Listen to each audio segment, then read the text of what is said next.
મારી સાથે 13 લાખ રૂપિયાની છે અને અમે લોકોએ 12 જણા જે અરજી કરી છે ને 68 થી 70 લાખ રૂપિયા. કઈ રીતના છેતરપિંડી થઈ છે ને કોણે કરી છે?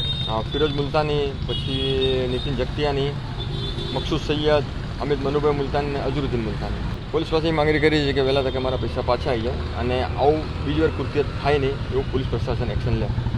આ લોકોની ઓફિસ ગુજરાતમાં કોઈ જગ્યાએ નથી અને આ લેતી બધી આ લોકો કેશમાં જ કરી છે અમારી જોડે. અમે કહેતા હતા કે ભાઈ ચેક થ્રુ આપીએ કે ગૂગલ પે કરીએ, એ લોકો લેતા નહોતા પૈસા અમારી જોડે. એ 4,25,000 રૂપિયા રોકો, રોજના 4,000 રૂપિયા આવે તમને અને 400 દિવસે તમને 12,75,000 રૂપિયાનું વળતર મળે તમને. તરત 3x કરીને આપે તમને, એવી લાલચ આપી હતી. ના, કોઈનો રૂપિયા નથી આવ્યા.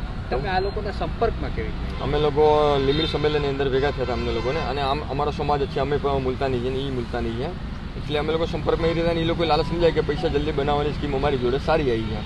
હવે અમારી માંગ છે કે વહેલે તકે જે હોય એ અમારી જોડે વળતર અમને પાછું મળે અમારું.